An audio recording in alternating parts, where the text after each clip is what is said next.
afternoon, Santa Clarita. You're listening to Santa Clarita's hometown station, AM 1220, KHTS.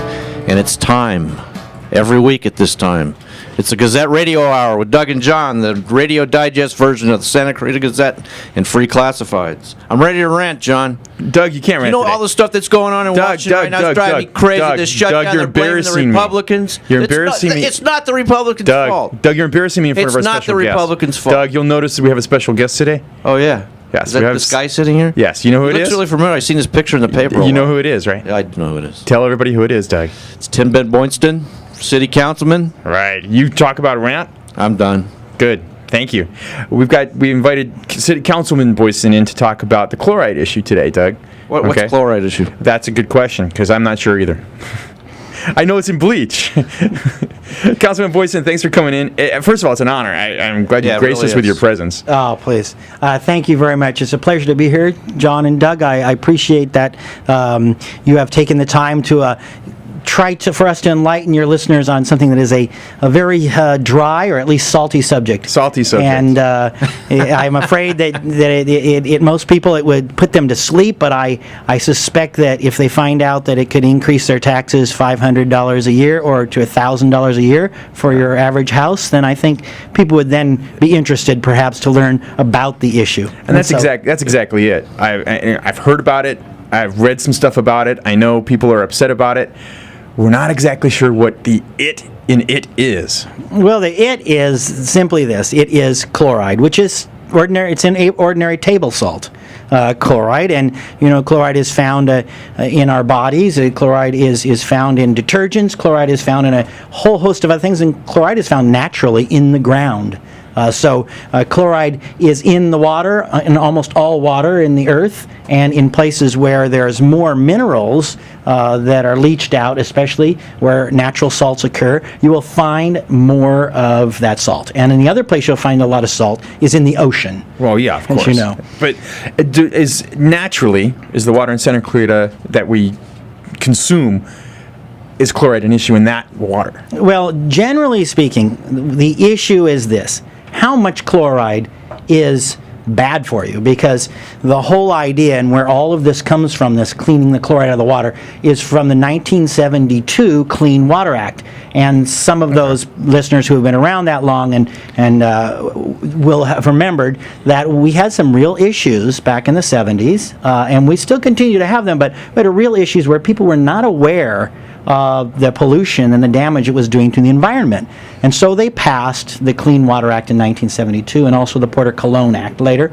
And these two things said that we need to clean up the waters of the United States, either rivers or lakes or anything that drained into the ocean or a lake. You needed to go ahead and clean that up, make sure that you don't pollute it, right? Which is great. You don't want to pollute the water for people downstream.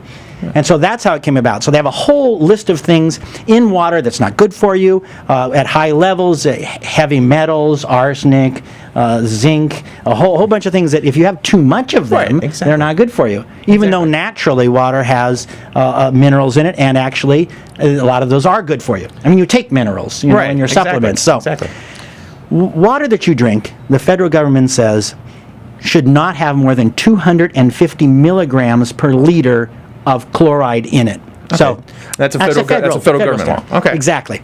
And so the question is it's not just about what people can drink. It's also about what's called beneficial users. In other words, other people that use the water in a certain watershed or in a certain river, and people pull water out and use it for different purposes. Okay. All right. And so those beneficial users, they look at that and say, well, these people, they need it for this purpose, and we want to make sure it doesn't have too much of whatever in it. And the whatever in this case is the salt, the naturally occurring salt, and salt that is added. So how much is too much is the big question. That is the big question. And this is the problem. Wouldn't that depend upon who the beneficial user is? Yes, it depends on who the beneficial user is. And in this case, the reason we're having this great issue over the salt is because of crops.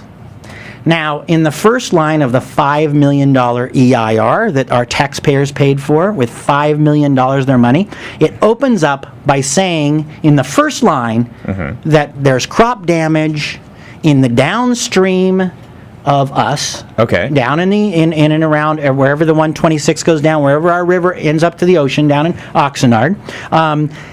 That there's a problem because there's crop damage caused by us putting too much salt in our water. Okay. So we use our water, we use detergent, we use various things. It goes into the sewer, it goes down to our plant, gets cleaned up.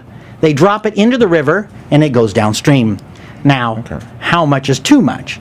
And that is the question. And so what they did is, originally, they said, well, what we're going to do is we're going to study to find out whether there's crop damage, because a couple of farmers down toward Oxnard had said, oh yeah, this is too much salt. It's injuring our strawberry crops, our avocado crops, and our rootstock crops. That's like nursery crops, you go to nursery. Yeah. And so they said, it's too much, and you're putting too much salt. And at the time, we had maybe a couple hundred milligrams per liter of salt that was actually going into the river. And that's why we got rid of the salt water. So they said, how are we going to get the salt level down? And so they said, well, you can get the salt level down if you take out all of those nasty salt water softeners. Okay. And the politicians at the time said, this is going to solve it. This is going to solve our problem. And I'll tell you after the break I was going to say, Tim, whether our problem was solved. You're sticking around now. We got to figure out whether the problem was solved. You're listening to the Gazette Radio Hour with Doug and John and our special guest, Councilman Boyson, on Santa Clarita's hometown station, AM 1220 KHTS.